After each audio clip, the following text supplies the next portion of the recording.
السلام عليكم ورحمة الله وبركاته. دمانتي سو دواده.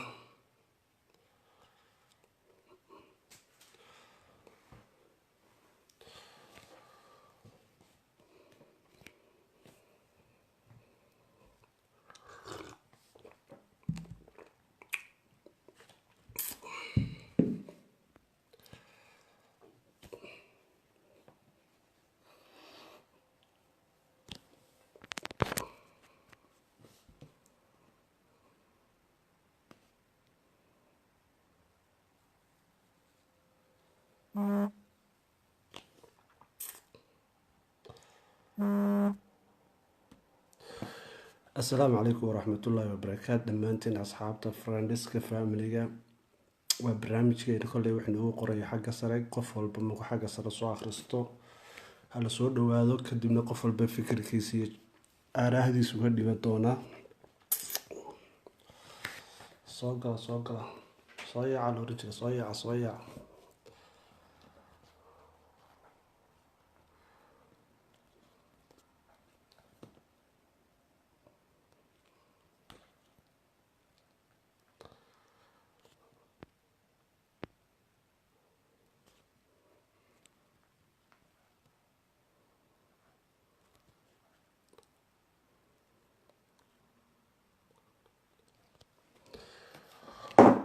qof walba u baahan fikirkiisa iyo aaraahdiisaba kulay ciwaanka sare halkuu qoran yahay ayuu qof walba la socon doona insha Allah.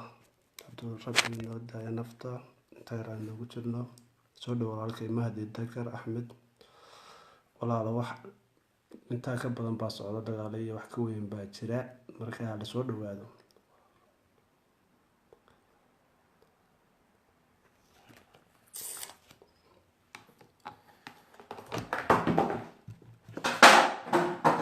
الروش بدنا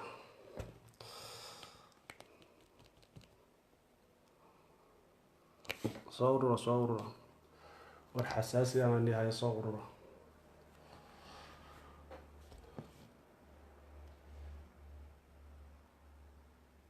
قف يوباهن لسوق بتفرتم بسوتة يسوق بورنية. عليكم السلام ورحمة الله وبركاته. وان كان قادوا على التوكل معلن محمد qofkii fikirka topican ka hadlana waa dood furan qofna inuu dhaafin ba insha Allah rajayn doona. marka qofkii u baahan la soo qabto farta soo taago amba soo qaba soo qoro.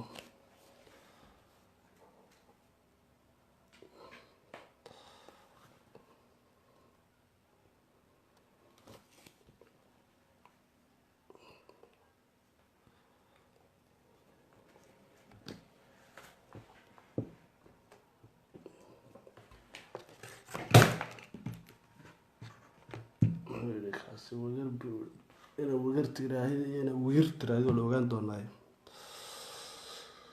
sawra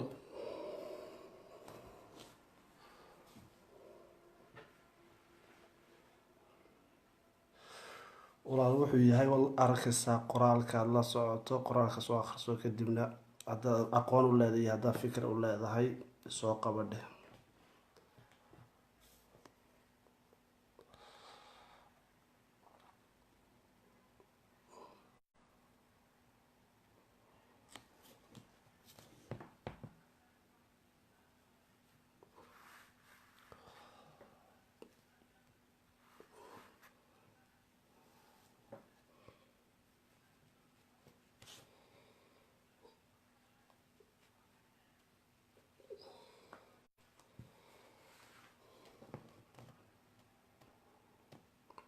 soo dhawo walaalkay barquud maxamed cali hiile. soo dhawo walaalo walaashii sabiib bashir axmed. soo dhawo walaadna sidoo kale salaamullah waan kaa qaaday salaanta. soo dhawo hala soo ururo saasaa la oran jiray malaha.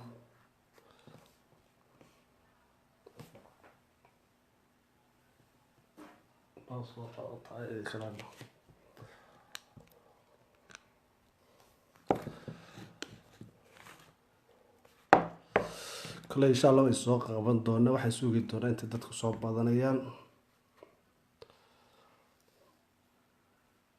ala soo ururo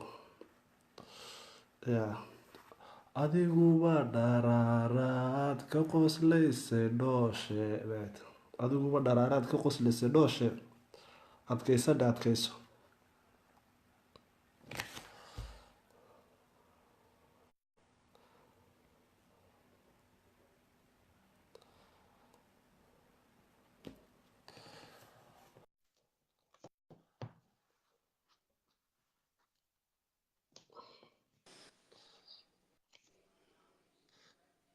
السلام عليكم ورحمة الله وبركاته. ما مقشع عدكيga ها waan maqlaa adiga ma maqashaa aad baan kuu maqlaa. soo dhawow walaal macaan. salaamu calaykum calaykum hadalku salaam ma furan yahay hadda ها dood way furan tahay way soo bateen dood way furan tahay halkaa ka wad walaalo. waayahay assalaamu calaykum ibraahimow aniga waxaa la yidhahdaa magacayga zabiiba sheekh axmed bashiir waxaan aabahay ku magac dheeraa sheekh axmed bashiir afguriye markaas waxa weeyaan maanta dooda waxa aan u malaynayaa in ay tahay gurguraha iyo ciisaha dhexdooda markaas maxaa la yidhahdaayey dee ciise iyo gurgura maxaa la yidhaha kolkii hore walaalay ahaayeen oo dad wada degan bay ahaayeen inkasta oo gurguraha loogu yimiday magaalada dirdhaba la yidhaahdo ee gurgura horta ay degeen laakiin walaalay ahaayeen muddo walaalay ahaayeen laakiin maanta walaalo ma aha ciise iyo kaa dhibka iyo kaa keenay muddo sanad ah iminka la yidhaahdo dadka gurguraha ee malkaajabda degan ciisuhu mar walba way soo weerari jireen mar walba maanta maxaa la yidhahdaye cid la hadli jirtay ma jirto gurgura aana la dagaalamaya ay leeyihiinna waa 4 kuray ah weeyaan 4 kuray iyaa la dagaalami jirtay waxayna ku ballan qaadeen inay gurguraha ay ka raraan magaalada malkaajabdu la yidhaahdo ay yidhahdeen waa idinka raraynaa bishii rabadaanka ahayd ee na dhaaftay ee ilaahay la caabudayay ee masaajidada lagu hooyanayay dadka gurguraha ee malkaajabdu degan siiba 4 kuray iyo dadkii ay dhaleen ma ayna seexan jirin rabadaanka ilaahay abuuray dadka gurguraha sida ay ku soomeen ilaahay baa og kowdhe markaas maxaa la yidhahdaayey rabadaanka bartimihiisa ayay yarka oo walaalkay maxamed sheekh axmed bashiir ay dhaawac xooga u geysteen iyada oo maalin suxuur ah loo taagan yahay dibadda guryaha loo dhex fadhiyo ay oromo inta ay gubbe intay siiyeen oromo ayaa maxaa la yidhahdaayey ay kusoo duuleen oromo iyo ciise iyo dad kaloo iswato kowdhe markii walaalkay dhaawacaas ay iyagu u geysteen buu u dhintay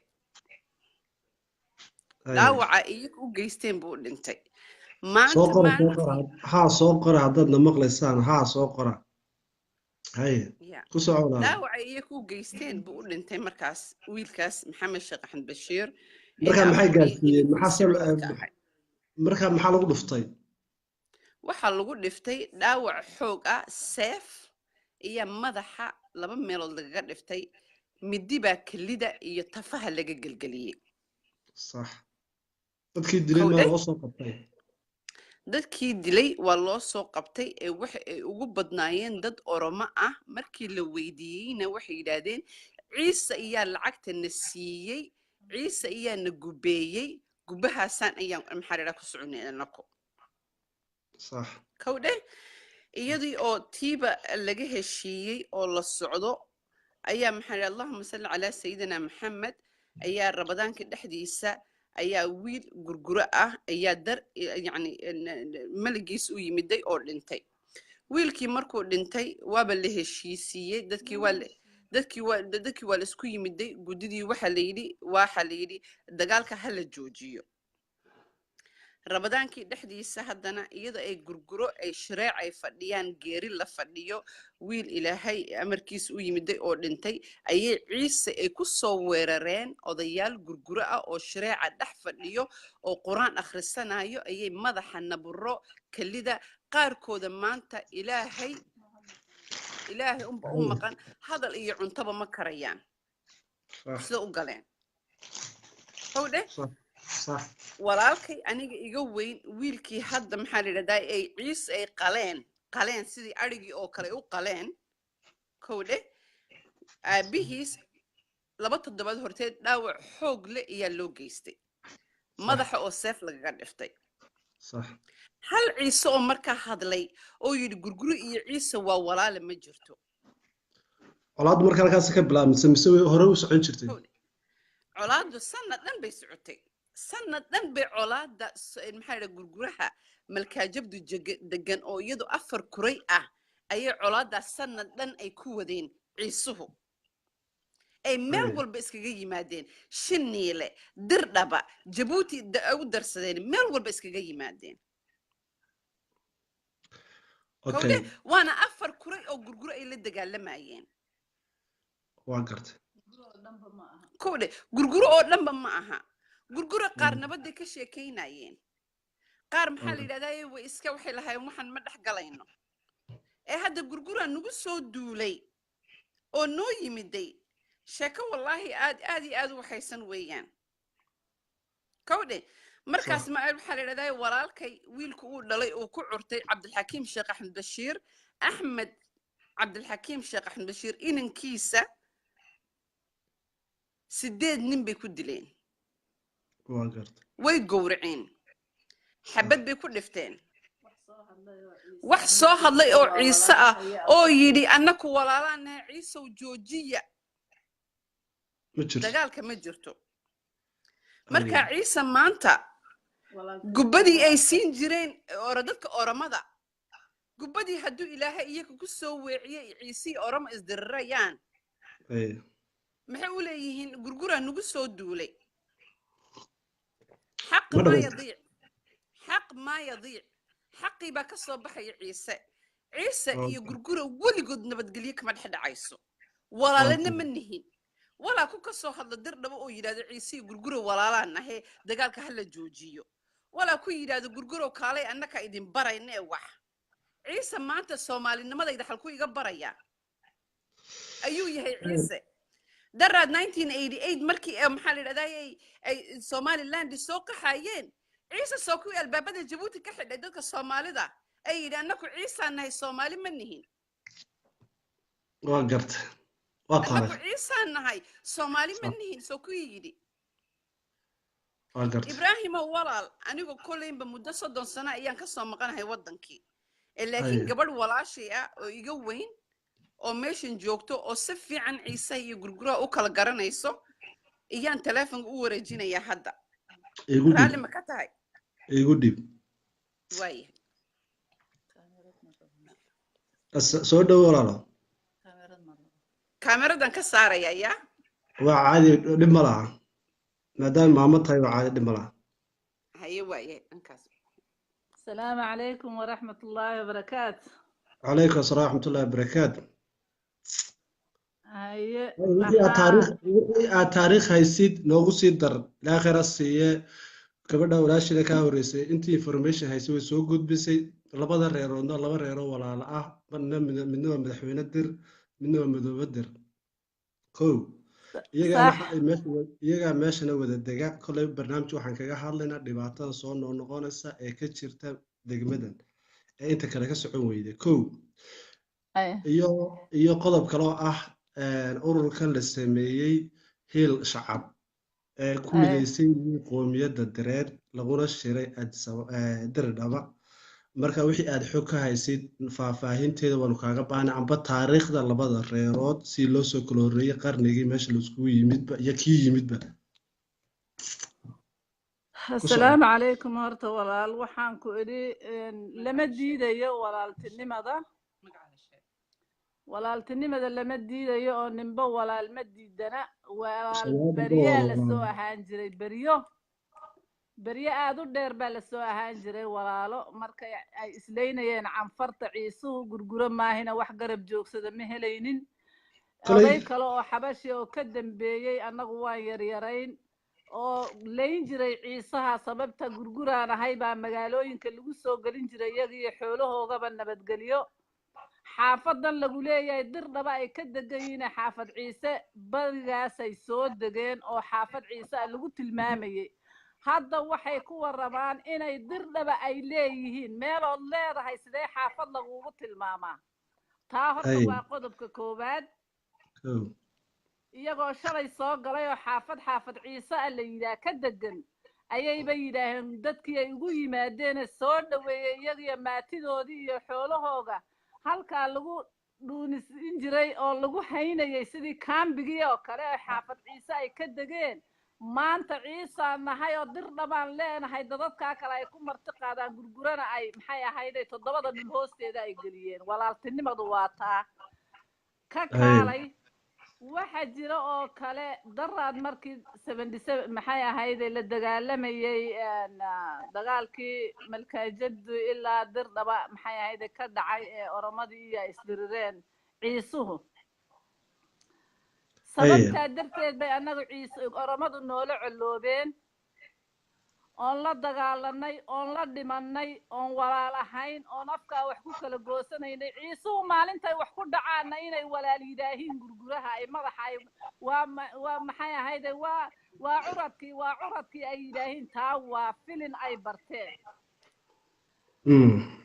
shalay أي kolkii dhibaatada 4 kuray ah weeyaan waad qosli haddaad aragto gurguro kaloo isku raacay gurguruhu diin bay yaqaanin oo dhaqan bay leeyihiin oday weyn oo dhagax tuuro lama arkaayo islaam weyn oo ilmaheega garab ardaysa lama arkaayo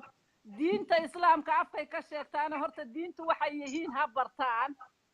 kadib ولا سوق diinka ودهم islaamka waxa u ولا xalaaleeyeyna قبضهم ha إن شاء الله sheegaan قفل بود وفرنت أي كسعة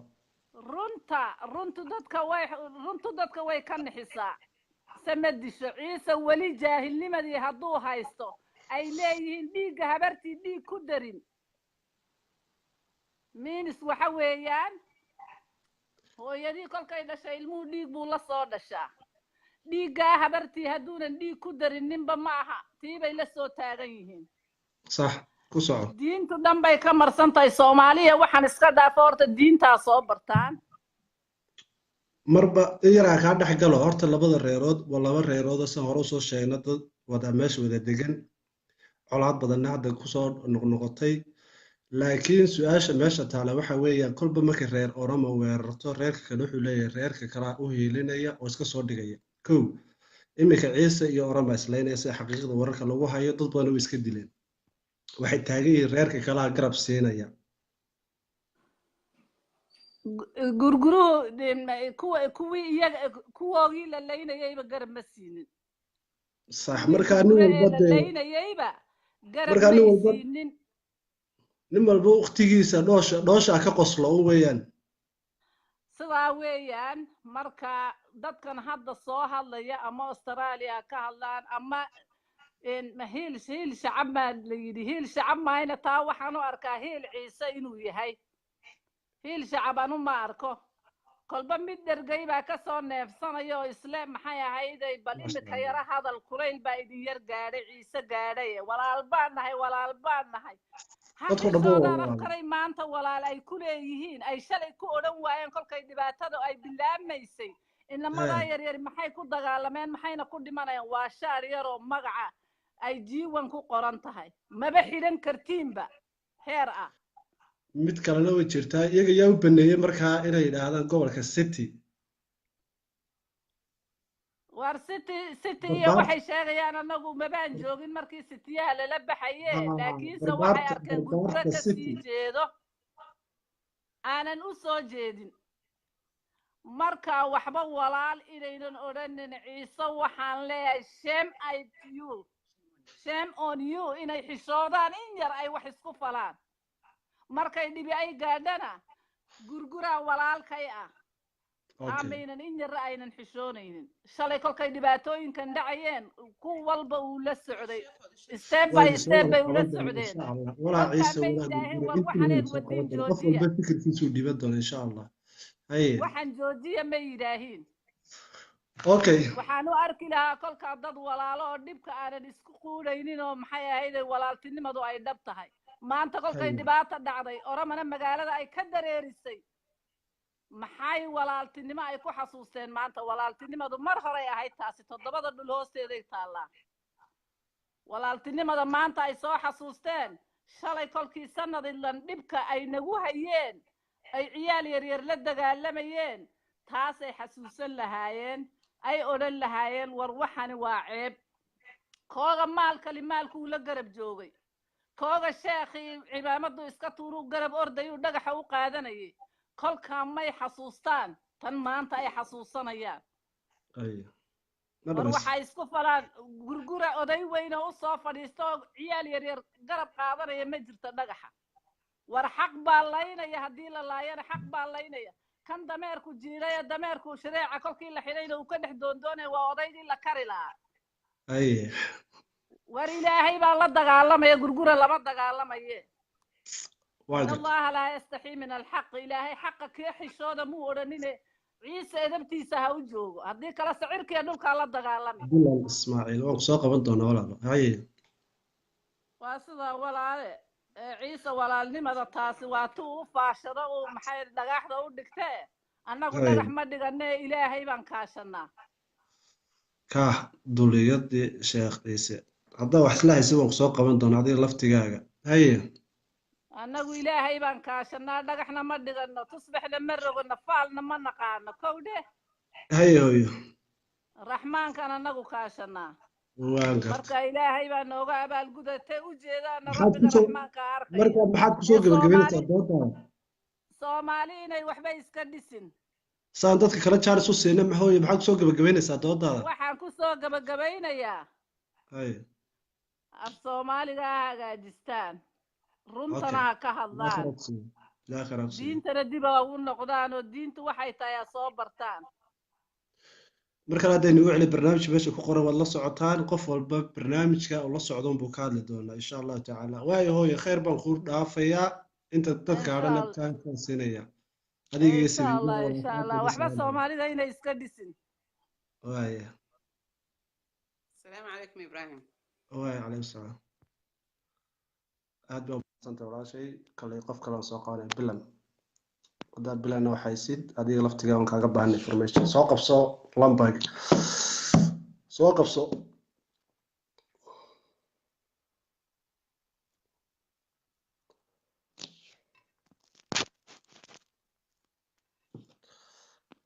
soo qabso walaalo bilan ismaaciil intay u qoran tahay kolley waa inaan ciise ah waxaan u baahan fikirkeyga ka dhiibato السلام عليكم عليكم السلام ورحمة الله وبركاته ولاalo حاليا maxay saanta la ciise diinta soo barta kolley fikirkaaga adiguna muhiim inaad ka hadashid qofka kale wuxuu ka hadlay waa baabkiisa adiga kaaga ka hadla qorshahaaga maxay anaga diintu saylaaba diintu waa faanta saylaana anaga nagu soo degtay diintu waa faanta islaanta weyn waxaan ka leeyahay xisho dhulkana dili dhabana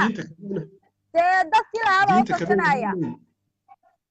walaa diinka mayna hadlin ka udhe diinta soo bartay kulee diinta anagaaba dadka barneen diintaba saylac bay ku soo degtee naga kaa bartay waa tay anagaaba waa si adiga kula tahay islaanta xisho waa si aniga ila tahay waa sida diintuba saylac bay soomaalida uga timiday adiga fikirkaaga maxaad ka dhibanaysaa waxa barnaamij ku qoran baad la socotaa mise islaanta hadashaad barnaamijka anigu lama socon islaantana hadlayso iminkaan soo galay islaantana hadlayso diinta un ku hadlayso baan soo galay waad mahadsantahay soo akhriso barnaamijka soo akhri walaal marka hore kadibna saasaan kuusoo qaban doona adiga kaalay si aan jaanis u siino labada dhinacba si noogu qurux badnaan doonto doodeena markaa la soo qabsado mikrofoonka wiilka walaalka ee caytamaya waxaa qurux badan inaad soo qabsataa ka qurux badan ay ugu qoran tahay ka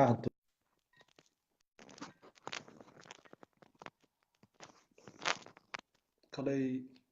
waad iska jartaan malaynayaa kolay meesha xukuma haysid dad kalean jaanis siin doona insha allah